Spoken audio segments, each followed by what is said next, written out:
ಎಲ್ಲರಿಗೂ ನಮಸ್ಕಾರ. ನಾನು ನಿಮ್ಮ ಡಿ.ವಿ.ಜಿ. ವಾಯ್ಸ್ ಕರಿಯಪ್ಪ. ಇವತ್ತಿನ ವಿಚಾರ ಕೊಪ್ಪಳ ಜಿಲ್ಲೆ ಗಂಗಾವತಿ ತಾಲೂಕಿನ ಚಿಕ್ಕಬೆಣಕಲ್ಲು ಗ್ರಾಮ ಪಂಚಾಯಿತಿಯಲ್ಲಿ ಡಿಮ್ಯಾಂಡ್ ಬುಕ್ನಲ್ಲಿರ್ತಕ್ಕಂಥ ಸೈಟಿನಲ್ಲಿ ಅಕ್ರಮವಾಗಿ ಬೋವಿ ಸಮಾಜದ ವ್ಯಕ್ತಿ ಗುಡಿಸಲನ್ನು ಹಾಕ್ಕೊಂಡಿದ್ದಾನೆ. ನೋಡಿ, ಇದು ಸಿಂಪಲ್ ಆಗಿ ನಾನು ಹೇಳೋದಕ್ಕೆ ಪ್ರಯತ್ನ ಪಡ್ತೀನಿ. ಯಾಕೆಂದರೆ ಇವಾಗೆಲ್ಲ ಫಾಸ್ಟ್ ನ್ಯೂಸ್ಗಳೆಲ್ಲ ಬರ್ತಾ ಇದ್ದಾವೆ. ಹಾಗಾಗಿ ನಾವು ನಿಮಗೆ ಎಷ್ಟರ ಮಟ್ಟಿಗೆ ಕ್ಲಿಯರಾಗಿ ತಿಳಿಸೋಕ್ಕಾಗುತ್ತೋ ಅಷ್ಟು ಕ್ಲಿಯರಾಗಿ ನಾನು ನಿಮಗೆ ತಿಳಿಸೋದಕ್ಕೆ ಪ್ರಯತ್ನ ಪಡ್ತಾ ಇದ್ದೀನಿ. ಯಾಕೆಂದರೆ ಇದು ನಿಮ್ಮದೇ ಧ್ವನಿ, ನಿಮ್ಮದೇ ಶಕ್ತಿ. ಇಲ್ಲಿಯವರೆಗೂ ಯಾರು ನಮ್ಮ ಚಾನಲ್ಗೆ ಸಬ್ಸ್ಕ್ರೈಬ್ ಆಗಿಲ್ಲ, ಪ್ರತಿಯೊಬ್ಬರು ಸಬ್ಸ್ಕ್ರೈಬ್ ಆಗಿ ಲೈಕ್ ಮಾಡಿ, ಶೇರ್ ಮಾಡಿ. ಇದು ನಿಮ್ಮದೇ ಧ್ವನಿ. ಈಗ ಏನು ಈ ಚಿಕ್ಕಬೆಣಕಲ್ ಗ್ರಾಮ ಪಂಚಾಯಿತಿಯಲ್ಲಿ PDO EO ಇಬ್ಬರಿಗೂ ಸಹ ಅರ್ಜಿ ಕೊಟ್ಟರು.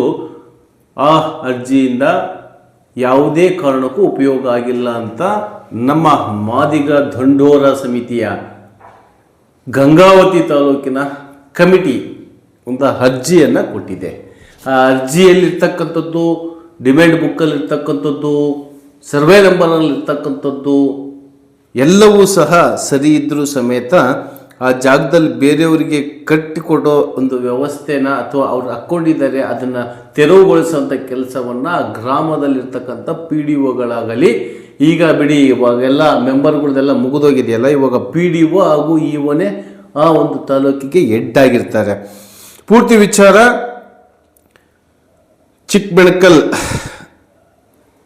ಚಿಕ್ಕಬೆಣಕಲ್ PDO ಹಾಗೂ ಕಾರ್ಯನಿರ್ವಾಹಕರು ಅಂದರೆ ತಾಲೂಕು EO ಕಾರ್ಯನಿರ್ವಾಹಕ ಅಧಿಕಾರಿ. EO ಮೀನ್ ತಾಲೂಕು ಕಾರ್ಯನಿರ್ವಾಹಕ ಅಧಿಕಾರಿ. ಈಗ ಮಾದರ ದಂಡಿಗ ಸಮಿತಿ ಏನು ಅಖಿಲ ಭಾರತ ಮಾದಿಗ ದಂಡೋರ ತಾಲೂಕು ಸಮಿತಿ ಗಂಗಾವತಿಯ ವಿಚಾರ. ಪ್ರತಿ ಗ್ರಾಮದಲ್ಲಿರ್ತಕ್ಕಂಥ ಸಂಘಟನೆಯಲ್ಲಿರ್ತಕ್ಕಂಥ ಇಲ್ಲಿ ಪಕ್ಕದಲ್ಲಿ ಬರ್ತಾ ಇದೆ ಯಾವ ರೀತಿ. ಏಕೆಂತ ಹೇಳಿದರೆ ಇವತ್ತು SC ಜನಾಂಗದವರು, ಅದರಲ್ಲಿ ಮಾದಿಗ ಜನಾಂಗದವರು ಅಂತ ಹೇಳಿದರೆ ಬರೀ ಅಲಿಗೆ ಬಡಿಯೋದಕ್ಕೆ ಸೀಮಿತ ಅಂತ ಕೆಲವರು ಮಾತಾಡ್ತಾ ಇದ್ರು. ಬಟ್ ಆ ಅಲಿಗೆಯನ್ನು ಈ ಥರ ಹೋರಾಟನೂ ಮಾಡ್ಬೋದು ಅಂತ ಅಲ್ಲಿರ್ತಕ್ಕಂಥ ಜಮದಗ್ನಿಯವರು, ಏಕೆಂದರೆ ಈ ಒಂದು ವಿಚಾರಕ್ಕೆ ಅಥವಾ ಈ ಒಂದು ವಿಡಿಯೋಕ್ಕೆ ಅಥವಾ ಅಲ್ಲಿರ್ತಕ್ಕಂಥ ಒಂದು ಪರಿಸರವನ್ನು ಬದಲಾವಣೆ ಮಾಡುವಂಥ ಶಕ್ತಿ ಜಮದಗ್ನಿಯವರಿಗಿದೆ. ಏಕೆಂದರೆ ಸತ್ಯದ ಪರ ಇರ್ತಕ್ಕಂಥ ಒಳ್ಳೆಯ ಹೋರಾಟಗಾರ ಅಂತ ಹೇಳಿದ್ರು ತಪ್ಪಾಗಲಾರ್ದು ಜಮದಗ್ನಿಯವರು. ಹಾಗೂ ಅವರ ತಂಡ ಬಹಳ ಅದ್ಭುತವಾಗಿದೆ.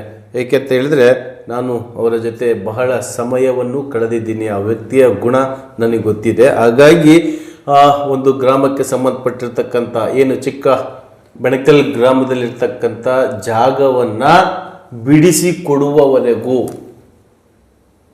ಆ ಜಾಗದಲ್ಲಿ ಒಂದು 50 ಲಕ್ಷ ರೂಪಾಯಿ ಅಮೌಂಟನ್ನು ನೀವು ಹಾಕ್ಕೊಡ್ಬೇಕು ಒಂದು ಸಮುದಾಯ ಕಟ್ಟೋದಕ್ಕೆ ಅನ್ನೋ ಒಂದು ಪಾಯಿಂಟನ್ನು ಸಹ ಅವರು ಸೇರಿಸ್ಕೊಟ್ಟಿದ್ದಾರೆ. ಅಲ್ಲಿ ಆ ಗ್ರಾಮದಲ್ಲಿರ್ತಕ್ಕಂಥ ಗ್ರಾಮಸ್ಥರು, ಆ ಒಂದು ಸಂಘಟನೆಯಲ್ಲಿರ್ತಕ್ಕಂಥ ವ್ಯಕ್ತಿಗಳ ಬಗ್ಗೆ ನಾನು ನಿಮಗೆ ಹೇಳ್ತಾ ಹೋಗ್ತೀನಿ. ಕನಕಪ್ಪ ತಾಲೂಕು ಅಧ್ಯಕ್ಷರು, ಗುಂಡಪ್ಪ ನಲೋಗಲ್ ಗೌರವಾಧ್ಯಕ್ಷರು, ರಮೇಶ್ ಕಾರ್ಯಾಧ್ಯಕ್ಷರು, ಹನುಮಂತಪ್ಪ ಅಯೋಧ್ಯ ನಗರ ಘಟಕ ಅಧ್ಯಕ್ಷರು, ಯಮನೂರಪ್ಪ ಗೋನಾಳ್ ತಾಲೂಕು ಉಪಾಧ್ಯಕ್ಷರು, ಮುದಿಯಪ್ಪ ಪೂಜಾರ್ ಪ್ರಧಾನ ಕಾರ್ಯದರ್ಶಿಗಳು, ಪರಮಾನಂದ ಸಂಘಟನಾ ಕಾರ್ಯದರ್ಶಿ, ಪಾಮಣ್ಣ ಬಸಪಟ್ನ ಸಹ ಕಾರ್ಯದರ್ಶಿ, ಆನಂದ್ ಆನೆಗುಂದಿ ಜಂಟಿ ಕಾರ್ಯದರ್ಶಿ, ಯಮನೂರಪ್ಪ ಚಿಕ್ಕೋಡಿ ಸಹ ಕಾರ್ಯದರ್ಶಿ ಪ್ರಗತಿ ನಗರ, ದುರ್ಗಪ್ಪ ಪೂಜಾರ್ ಖಜಾಂಚಿ ಹಾಗೂ ಇದಕ್ಕೆ ಸಂಬಂಧಪಟ್ಟಿರ್ತಕ್ಕಂಥ ಅವರ ಕಮಿಟಿಯ ಎಲ್ಲ ಸದಸ್ಯರುಗಳು, ಪದಾಧಿಕಾರಿಗಳ ಪರವಾಗಿ ನಾನು ಈ ವಿಡಿಯೋವನ್ನು ಇನ್ನೂ ಒಮ್ಮೆ ಅಲ್ಲಿಗೆ ಸಂಬಂಧಪಟ್ಟಿರ್ತಕ್ಕಂಥ ಜಿಲ್ಲಾಧಿಕಾರಿಗಳೇ ಹಾಗೂ CEO ಜಿಲ್ಲಾ ಪಂಚಾಯತ್ ಕಾರ್ಯನಿರ್ವಾಹಕ ಅಧಿಕಾರಿಗಳೇ ಅವ್ರು ಕೇಳ್ತಾ ಇರ್ತಕ್ಕಂಥದ್ದು ಬಹಳ ಕ್ಲಿಯರ್ ಆಗಿದೆ. ಯಾಕೆ ಅಂತ ಹೇಳಿದರೆ ಒಂದು ಗ್ರಾಮ ಪಂಚಾಯಿತಿಯಲ್ಲಿ ಡಿಮ್ಯಾಂಡ್ ಬುಕ್ ಎಷ್ಟು ಮುಖ್ಯ ಎಂಬುದು ಪ್ರತಿಯೊಬ್ಬರಿಗೂ ಗೊತ್ತು, ಪ್ರತಿಯೊಬ್ಬ ಅಧಿಕಾರಿಗೂ ಗೊತ್ತು. ಆ ಡಿಮ್ಯಾಂಡ್ ಬುಕ್ಕಲ್ಲಿರ್ತಕ್ಕಂಥ ಜಾಗವನ್ನು ಕೇಳ್ತಾ ಇದ್ದಾರೆ ಹೊರತು ಅವರು ಬೇರೆ ಏನು ಕೇಳ್ತಾ ಇಲ್ಲ. ಅದಕ್ಕೆ ಸಂಬಂಧಪಟ್ಟಿರ್ತಕ್ಕಂಥ ದಾಖಲೆ ಡಿಮ್ಯಾಂಡ್ ಬುಕ್ಕಲ್ಲಿ ಇದ್ದಾಗ ಅಲ್ಲಿರ್ತಕ್ಕಂಥ PDO ಆಗಲಿ ಅಥವಾ EO ಆಗಲಿ ಯಾರು ಏನೂ ಅದನ್ನು ಬದಲಾವಣೆ ಮಾಡೋದಕ್ಕೆ ಆಗಲ್ಲ. ಯಾಕಂದರೆ ಅದು ಗ್ರಾಮ ಸಭೆಯಿಂದ ಕೂಡಿರ್ತಕ್ಕಂಥ ಒಂದು ಪಂಚಾಯಿತಿ ಆಗಿತ್ತು. ಈಗ ಅವರು ಇಲ್ಲದ ಕಾರಣ ಅವ್ರು ಕೇಳ್ತಾ ಇದ್ದಾರೆ. ದಯವಿಟ್ಟು ಅವ್ರು ಮಾತನಾಡಿರ್ತಕ್ಕಂಥ ವಿಡಿಯೋವನ್ನು ನೋಡ್ಕೊಂಬನ್ನಿ. ಮೀಟಿಂಗ್ ಮಾಡಿ ಎಲ್ಲರ ಜೊತೆ ಚರ್ಚೆ ಮಾಡಿ ಎಲ್ಲ ಪಂಚಾಯತಿಯಲ್ಲಿ ಆ ಹಕ್ಕು ಒತ್ತಾಯಗಳನ್ನು ನಾನು ಚರ್ಚೆ ಮಾಡ್ತೀನಿ. ಇವತ್ತು ಎಲ್ಲರನ್ನು ಕರೆಸಿ ಚರ್ಚೆ ಮಾಡ್ತೀನಿ. ಧನ್ಯವಾದಗಳು. ಒಂದು ಟರವನ್ನು ಮಾಡಿ ಉತ್ತಾರಿಯನ್ನು ಕೊಟ್ಟರೆ ನಾವೇನಪ್ಪ ಅಂದ್ರೆ ಮಾನ್ಯ ಉಪನಿರ್ದೇಶಕರು ಸಮಾಜ ಕಲ್ಯಾಣ ಇಲಾಖೆ ಇದರ ಮುಖಾಂತರ ಇದನ್ನು ಒಂದು ಭವನವಾಗಿ ನಿರ್ಮಾಣ ಮಾಡ್ತೀವಿ ಅಂತ ಹೇಳಿ ನಮ್ಮನ್ನು ಹೇಳ್ತೀನಿ. ಅದೇ ರೀತಿಯಾಗಿ ಮೂಲ ಏನಪ್ಪ ಅಂದ್ರೆ ಇಲಾಖೆ ಯಾವುದು ಸಂಬಂಧಪಟ್ಟ ಸಮಾಜ ಕಲ್ಯಾಣ ಇಲಾಖೆ ಆ ವಿಷಯದಲ್ಲಿ ನಾವು ಎಲ್ಲ ಕೆಲಸವನ್ನು ಏನೇನಿದೆ ನಮ್ಮದು ಆ ಪಾತ್ರವನ್ನು ನಾವು ಮಾಡ್ತೀವಿ ಅಂತ ಹೇಳ್ತಾ ನಮ್ಮಲ್ಲಿ ಒಂದು ಭರವಸೆ. 50 ಲಕ್ಷ ರೂಪಾಯಿ ಕೊಡಬೇಕಂತ ಮಾನ್ಯ ನಾವು DC ಅವರಿಗೆ ಜಿಲ್ಲಾಧಿಕಾರಿಗೆ ತಹಸೀಲ್ದಾರ್ ಮುಖಾಂತರ ಕಳಿಸ್ತಾ ಇದ್ದೀವಿ. ಆ ಕಾರಣಕ್ಕಾಗಿ ಏನೇನು ಆಗೈತಲ್ಲಿ ಉದಾಹರಣೆ ನಮ್ಮ ಭೂಮಿಗಳು ಜಮೀನು ಮಾಡಿಕೊಟ್ಟಿಲ್ಲ, ಪ್ಲಾಟ್ ನಮ್ಮ ತೋರಿಸ್ತಾ ಇದಾರ ಮತ್ತು ಅರಣ್ಯದಲ್ಲಿ ಎಲ್ಲ ಸಮಾಜಕ್ಕೆ ಕೊಟ್ಟಂತೆ ನಮ್ಮ ಸಮಾಜಕ್ಕೆ ಕೊಡ್ತಾ ಇಲ್ಲ. ಇವತ್ತಿಗೆ ಅಸ್ಪೃಶ್ಯತೆ ಜೀವಂತವಾಗಿದೆ. ಅಲ್ಲ ಸ್ವಾಮಿ, SC ಅನ್ನಂತ ಒಂದು ವರ್ಗ ಅವ್ರಿಗೆ ಏಕಾವಳಿ ಮಾಡ್ತಾರ, ಒಟ್ಟು ಹೋಟೆಲ್ ಕರ್ಕೊಳ್ತಾರ. ಮಾದಿಗ ಸಮಾಜ, ಹರಿಜನ ಸಮಾಜ ಅಂದ್ರೆ ಯಾಕೆ ಇವರು ಈ ರೀತಿ ಅಸ್ಪೃಶ್ಯತೆ ಮಾಡ್ತಾರೆ ಅನ್ನೋದು ಬಹಳ ನಮಗೆ ಚಿಂತೆ ಮಾಡ್ತಕ್ಕಂಥ ಕೆಲಸ. ಯಾಕಂದ್ರೆ ಅಸ್ಪೃಶ್ಯ ಅಂದ್ರೆ ನಾವೆಲ್ಲರೂ ಒಂದೇ ಅಂತ ಕಾನೂನು ಹೇಳ್ತಿದ್ದೆ. ನೀವು ಬೇಡ ನೀವು ಬೇಡ ನೀವು ಬೇಡ ಅನ್ನೋಂಥದ್ದು ಇವ್ರು ಏನಪ್ಪ ಅಂದ್ರೆ ಅಲ್ಲಿ ಊರಲ್ಲಿ ಅಸಮಾಧಾನ ಉಂಟು ಮಾಡಿ ಬೆಂಕಿ ಹಚ್ಚಂತ ಇವ್ರು ಆಗ್ತಾರೆ. ಆಮೇಲೆ ಹಿಂದಿನ ಹೋರಾಟ ಮಾಡಿದಾಗ ಪ್ರತಿಯೊಂದು ಗ್ರಾಮ ಪಂಚಾಯತಿ ಹೋಟ್ಲುಗಳಿಗೆ ಪರ್ಮಿಷನ್ ಕೊಡಬೇಕು. ಆ ಪರ್ಮಿಷನ್ ಅಲ್ಲಿ ಎಲ್ಲರಿಗೆ ಕೊಡ್ಬೇಕನ್ನೋ ನಿರ್ಬಂಧಗಳನ್ನು ಹಾಕಬೇಕು ಅನ್ನೋಂಥದ್ದು ಇತ್ತು. ಯಾರು ಕೊಡ್ತಿರ್ಲಿಲ್ಲ ಅವಾಗೆಲ್ಲ. ಆ ಕಾರಣಕ್ಕಾಗಿ ಈಗ ಅವ್ರು ಪರ್ಮಿಷನ್ ತೆಗೆಸ್ಕೊಂಡ್ರಿ, ಅಸ್ಪೃಶ್ಯರ ನೀವು ಎಲ್ಲರಿಗೂ ಏಕಾವಳಿ ಕೊಡಂಗಿದ್ರೆ ನೀವು ಓಟ್ ನೀಡ್ರಿ, ಇಲ್ಲ ಬಂದ್ ಮಾಡ್ರಿ ಅನ್ನೋಂಥದ್ದು ನಮ್ಮ ಪಂಚಾಯತಿ ಮುಖಾಂತರ ಅಧಿಕಾರಿಗಳ ಮುಖಾಂತರ ಮಾಡಬೇಕು. ಏನು ಅದಿವಲ್ಲ ನಮ್ಮ ಇವತ್ತೇನು ಬಂದಲ್ಲ, ಇವ್ರು ಕಾನೂನು ಪ್ರಕಾರ ನ್ಯಾಯಬದ್ಧವಾಗಿ ನಮ್ಮವ್ರು ಹೋರಾಟ ಮಾಡ್ಯಾರ. ಇವ್ರೇನಾದ್ರೂ ಅವರು ಅಕ್ರಮವಾಗಿ ರಾತ್ರಿ ಹಾಕ್ಯಾರಂತ ಇವ್ರು ಅಗಲೇ ಕಿತ್ತಾಕ್ ಹೋಗಿದ್ರೆ ಎಲ್ಲೆಲ್ಲ ದೊಡ್ಡ ಜಗಳ ಆಗಿರೋದು. ಆ ಜಗಳ ಹಚ್ಬೇಕಂತ ಇನ್ನೊಂದು ವರ್ತನೆ ಐತಿ. ಅದಕ್ಕೆ ನಾವು ಅಧಿಕಾರಿಗಳಿಗೆ ಹೇಳಿದ್ವಿ, ನಿಮ್ಗೆ ಯಾರು ಹೇಳ್ಯಾರ? ರವಿ ಹೇಳ್ಯಾರ, ಮಿನಿಸ್ಟರ್ ಹೇಳ್ಯಾರ, ರಾಜಕಾರಣಿಗಳು ಹೇಳ್ಯಾರ, ಯಾರು ಹೇಳಿಲ್ಲ ತಾನೇ? ಮತ್ತು ದುಡ್ಡಿಗಾಗಿ ತಿಂದು ನೀವು ಇದಕ್ಕೆ ಮೋಸ ಮಾಡೋದು ಸರಿಯಲ್ಲ. ಹೆಂಗಿತ್ತು ನಮ್ಮ ಆಸ್ತಿ ಹಂಗೆ ಮಾಡಿಕೊಡ್ಬೇಕು.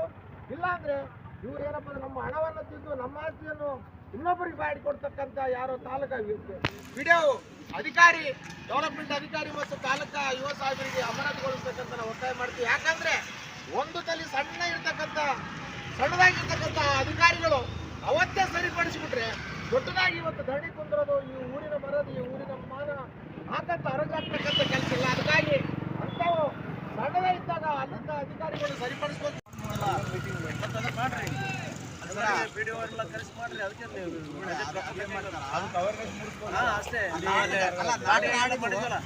ನಾಟಕ ಆಡಿದ್ವು ಪ್ರತಿ ವರ್ಷ ನೀವು ಎಷ್ಟು ತಲ್ಲಿ ಪರಿವರ್ತನೆ ಮಾಡಿರಿ, ಏಕವಳಿ ಮಾಡಿರಿ. ಬೀದಿ ನಾಟಕ ಅಂತಂದ್ರೆ ನೋವುಗಳ ಗೊತ್ತಿಲ್ಲದ ಜನಾಂಗ ಅಲ್ಲಿ ಅವ್ರಿಗೆ ನಾಟಕ ಆಡಕ್ಕೆ ಕೊಟ್ಟರೆ ಸುತ್ತುಗೊಳಿಸ್ಕೊಳ್ತಾರಷ್ಟೇ. ಆ ಜನಾಂಗದ ನೋವು ಇರ್ತಲ್ಲ, ಅವ್ರಿಗೆ ಹೋಗಿ ಪರಿವರ್ತನೆ ಮಾಡಬೇಕು. ನಾವೆಲ್ಲರೂ ಲ್ಯಾಕ್ಸ್ ಐತಿ ಇವತ್ತು ನೋಡಿ, ಇದೇ ಈ ಸಮಸ್ಯೆ ಐತಿ, ಇದ್ರೆ ನಿಮ್ಗೆ ಕೊಡಬೇಕಂತಾನೆ ಕರ್ತೀವಿ.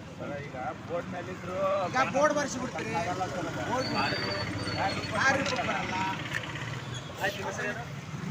ಸಂಗಪ್ಪ ಅವ್ರೆ, ಇದು ಯಾವ ಅವ್ರಿಗೆ ಹೋಗಿ ನಾಳೆ ನಾನು ಇರ್ತೀನಿ, ನಾಳೆ ರಜೆ ಇರ್ತೀನಿ, ನಾಳೆ ಹೋಗಿ ಅದೇನೇ ತೊಗೊಂಬರ್ತೀನಿ. ಮಂಗಳವಾರ ದಿವಸ ಕರ್ಸಿ ಮೀಟಿಂಗ್ ಮಾಡ್ತೀವಿ. ಇವತ್ತು ರಜೆ ಇಲ್ಲ, ಯಾರಿಗಿಲ್ಲ ರಜೆ ಯಾರಿಗಿಲ್ಲ, ರಜೆ ಕೊಡಲ್ಲ. ನಾನು ಬರ್ತೀನಿ ಹೊಸದಾಗಿ ಎಲ್ಲ ಎಲ್ಲ ಬೇರೆ ಇಲಾಖೆಗೆ ಇದ್ದ ಅಲ್ಲಿ CM ತಗೋಬೇಕು, ಅವೆಲ್ಲ ಒಟ್ಟು ಇಟ್ಟು ಕೆಲಸ ಮಾಡಿ. ನಿಮ್ಗೆ ಯಾರು ತಿಳಿಸಿರ್ತಾರೆ, ಯಾರು ಹಂಗೆ ಅದ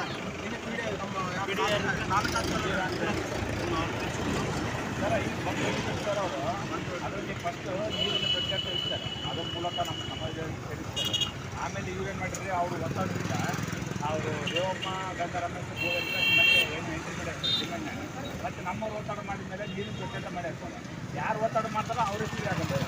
ಹಾಗಾಗಿ ಒಂದು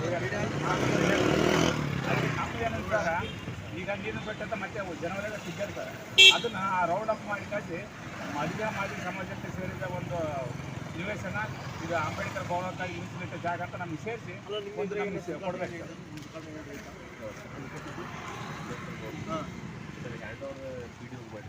ಅಲ್ಲ ಐತೆ ನಿಮ್ಮ ಹತ್ರ ಚೆಕ್ ಮಾಡ್ರಿ ಆಯ್ತಪ್ಪ. ಅದೇ ಮತ್ತೆ ನಿಮ್ಮ ಹತ್ರ ದಾಖಲೆ ಇದ್ರು ಅದೇ ನಮಗೆ ಹರಿಚಂದ್ರ ಮನೆ ಬಗಲಾಗಿರುವ ನೀರಿನ ತೊಟ್ಟೆ ಅಂದರೆ ಅದು ನಮ್ಮ ಡೋಬಿ ಏನು ಮಾಡಿದ್ವಲ್ಲ ಅದ್ರ ಸಂಬಂಧಪಟ್ಟಿದ್ದು. ಆದ್ರೆ ಆ ಡೋಬೆ ಇರ್ತಕ್ಕಂಥದ್ದು ನಮ್ಮ ಜನಾಂಗಕ್ಕೆ ಸಂಬಂಧಪಟ್ಟಿದ್ದು. ಯಾರು ಅದರಲ್ಲ ಈಗ ಅನಧಿಕೃತವಾಗಿ ಅಯ್ಯಮ್ಮ ಯಾರು ದೇವಮ್ಮಕ್ಕ ಸೆಡ್ ನಮ್ಮವರು ಸ್ವಚ್ಛ ಮಾಡ್ಯಾರ ಸರ್. ನಮ್ಮವ್ರು ಸ್ವಚ್ಛ ಮಾಡ್ಯಾರ ಏನೋ ಒಂದು ಇರಲಿ ನಮಗೆ ಅಂತ. ಅವ್ರು ಏನು ಮಾಡ್ಯಾರ ಸರ್, ನೈಟ್ ಒಂದು ಅನಧಿಕೃತ ಹಾಕ್ಯಾರ ಸರ್. ಅಲ್ಲಲ್ರಿ ಅನಧಿಕೃತವಾಗಿ ಸೆಡ್ ಹಾಕ್ಯಾರ ಸರ್. ಈಗ ಅವ್ರು ಸರ್ ವಹಿಸಿಲ್ಲ ಅದನ್ನೆಲ್ಲ ನಮ್ಮ ಸಮಾಜಕ್ಕೆ ಮೋಸ ಮಾಡ್ತಾನೆ ಮಾದಿಗ ಸಮಾಜಕ್ಕೆ ಸ್ವತಂತ್ರ ಸಿಕ್ಕುವ ದಿನ ಜೀವಂತವಾಗಿ ಅಸ್ಪೃಶ್ಯತೆ ಮತ್ತು ನಮ್ಮ ಮೇಲೆ ದೌರ್ಜನ್ಯ, ದಬ್ಬಾಳಿಕೆ, ಕೊಲೆ ಬೆದರಿಕೆಗಳನ್ನು, ನಮ್ಮ ಆಸ್ತಿ ದೋಚೋದು ಈ ರೀತಿ ಮಾಡ್ತಕ್ಕನ್ನೋದನ್ನು ಖಂಡಿಸಿ ಒಂದು ದಿನದ ಸಾಂಖ್ಯದ ಧರಣಿಯನ್ನು ಕಾರ್ಯಕ್ರಮ ಹಾಕಿದ್ದೀವಿ. ಅದು ವಿಷಯ ಉದಾಹರಣೆ ಏನಪ್ಪ ಅಂದರೆ ನಮ್ಮ ಚಿಕ್ಕ ಬೆಳಕಲ್ಲ ಕಾರ್ಯಕ್ರಮದಲ್ಲಿ ನಮ್ಮ ಪ್ಲಾಟನ್ನು ಇನ್ನೊಬ್ಬರು ಮಧ್ಯರಾತ್ರಿ ಬಂದು ಅಕ್ರಮವಾಗಿ ಹಾಕಿದರೆ ಅವ್ರನ್ನ ಅಕ್ರಮದಿಂದ ಕಿತ್ತಾಕಿ ನಮಗೆ ನಮ್ಮ ಆಸ್ತಿ ನಮಗೆ ಸ್ವಾಧೀನಗೊಳಿಸಬೇಕು. ಮತ್ತು ಅಲ್ಲಿಂದ ನಾವು ಅಂಬೇಡ್ಕರ್ ಭವನಕ್ಕಾಗಿ ಮೀಸಲಿಟ್ಟಿರ್ತಕ್ಕಂಥದ್ದು ಅಂಬೇಡ್ಕರ್ ಭವನವನ್ನು 50 ಲಕ್ಷ ರೂಪಾಯಿ ಕೊಡಬೇಕಂತ ಮಾನ್ಯ ನಾವು ಡಿ ಸಿ ಅವರಿಗೆ, ಜಿಲ್ಲಾಧಿಕಾರಿಗೆ ತಹಸೀಲ್ದಾರ್ ಮುಖಾಂತರ ಕಳಿಸ್ತಾ ಇದ್ದೀವಿ. ಆ ಕಾರಣಕ್ಕಾಗಿ ಏನೇನು ಆಗೈತೆ ಅಲ್ಲಿ ಉದಾಹರಣೆ ನಮ್ಮ ಭೂಮಿಗಳ ಜಮೀನು